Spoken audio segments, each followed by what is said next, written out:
just had the revolutionary idea of let's start a company and make shoes that are exactly what the skateboarders want.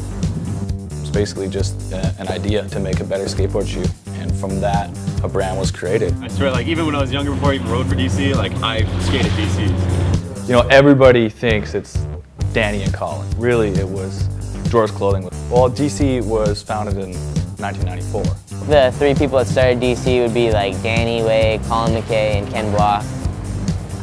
Danny Way is an aggressive skateboarder. I mean, you know, just from street to, you know, vert to mini ramp to big air, like he's changed a lot of things for the better. What do I want to do? Look at it, designed it, built it, practiced, and did it. You know, he's just made it happen. Watching Colin skate, I always thought of him as a street skateboarder until I started seeing the vert, and it was like, he's basically doing street tricks on a vert ramp. Like, he's a talented dude on a skateboard and in business. The original team, you know, it's been Danny, Colin, Deerdeck, and Kalis, you know. You think of a street skateboarder and you think of Josh Kalis. Love Park, Philadelphia. They've added a lot of team riders, obviously, and a lot of people who are like really influential in skating. Yeah, especially like the new lineup they got with like Matt Miller, Evan Smith, like Marquise Henry, Nick Dompierre.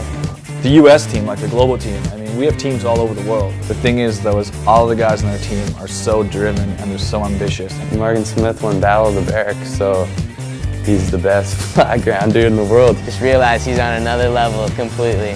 He lets his skating do all the talking, and Really technical skateboarder, but he's also a really versatile skateboarder. Chad Dixon is rad, dude. He just rips, he skates everything. He's a gnarly skater. Like if he's got something in his mind, like 9 times out of 10 he's gonna get it, you know?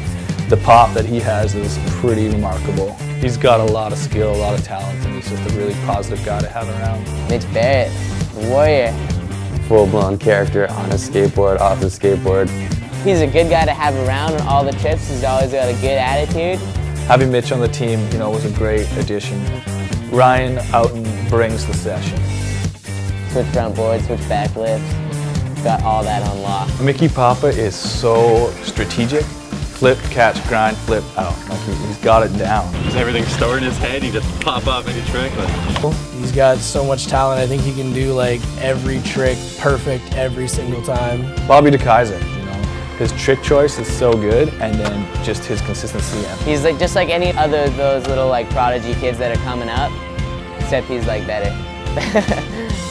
I call him the baboo. He's a little baboo. Funny kid, man. Like he's so fun to be around. Sasha Daly, yeah, like definitely killing it, but he's like also killed it. You know what I mean? Like, Sasha spots it pretty much. Like I wouldn't skate that. Sasha's like, I'm gonna skate that. I like it when people don't skate something, then I want to skate it more, especially. it's through and through. He's just a straight street skateboarder. And the backside flip in the SBC photo annual, and now US, you know, pros have dubbed that thing the daily high. You know, I'm super proud of that guy just for being so consistent his whole life in skating and just being an all-around like good guy. You know. But Will Marshall has a super smooth steed for sure. The guy can hard flip from frontside 360 shove anything. Josh Clark, you know, East Coast, like, you know, powerhouse in a sense. He actually got on the team because he won a DC Nationals. Like Watching him like rip bowls or mini ramps and everything like that, he just goes so fast. Will Cristofaro is a talented skater as well. He's already had full interviews last year. He's in consistent coverage, and it's exactly, you know, the kind of person I want to be representing us. Ian Twa is one of the hardest dudes in skateboarding, hardest working dudes in skateboarding. It's got a lot of soul, a lot of character. The smoothest underground ripper. Paul Trepp. Wow. Just wow. One of the most gifted kind of skateboarders I think Canada has like ever seen. You know. I've seen pro parts that don't even match up to that. It's nuts. His skill level is undeniable. I remember seeing him as a kid, and he was just so good. Like, I'd never seen anyone that good at skating. Paul Trepp is extremely technical. Silent assassin, you know? Well, DC obviously has its main team, like all the main guys, but DC also supports flow kids from all across Canada. Having Trevin as a TM is actually really sick. He can skate like better than half the people I know. He's a big part of making the dream happen. You know, last year we did an East Coast tour with the US team and the Canadian team. The first DC trip I ever went on was the DC Portage trip.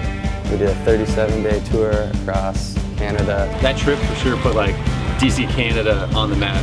But it was just one wild ride. It was awesome. I got my start with DC skating at DC Nationals. It was actually Canada's, first like coast-to-coast contest. Coming up as a Canadian skater, it's hard to get noticed. If it wasn't for DC Nationals, I would not be where I am today. It's a non-profit contest that we just do for skating, and it's still coming back. We're just getting the plan together for 2012. We ended up doing the King of Vancouver one year for the West Coast and the King of Montreal for the East Coast. But we love to support, any kind of things like the Jam Cougar that just went down. DC, they're always coming up with something new. It just spanned into creating a bunch of different technologies for all different kind of action sports. You could list off a skate shoe, a boot, a sandal, a chilling shoe, a snowboard boot. I'm gonna go back to saying my favorite shoe right now is probably the Chris Cole. A thin shoe with a lot of feel to it. And the thing with DC is we're constantly trying to, coming up with the next thing that's going to be out. Being always improving, you can always make improvements, and that's what technology is about, is making improvements, and that's what DC does. Our roots are, deeply in skateboarding, but as, many people know, it's not just a skateboard brand. Like, DC has expanded into being an action sports company. DC's teams consist of skateboarders, snowboarders, surfers, bikers, rally racers. DC has just been like a supporter of these ventures that our riders want to accomplish, They're really pushing skateboarding as much as they can, and so they're doing a lot for the sport. DC is fearless, it's doing what you want to do and thinking about that and making that a reality. DC has done a lot of cool things for me. I've been able to travel, skate amazing spots, have a blast riding my skateboard. Leading and not following, pretty much, is the big way of DC. It's been really cool to see DC grow from its inception till now, and what the company's become and turned into, and how big it's gotten, and events and initiatives that DC's made happen around the world have been incredible to watch and to be a part of, and it's been quite an experience to see what this company's turned into.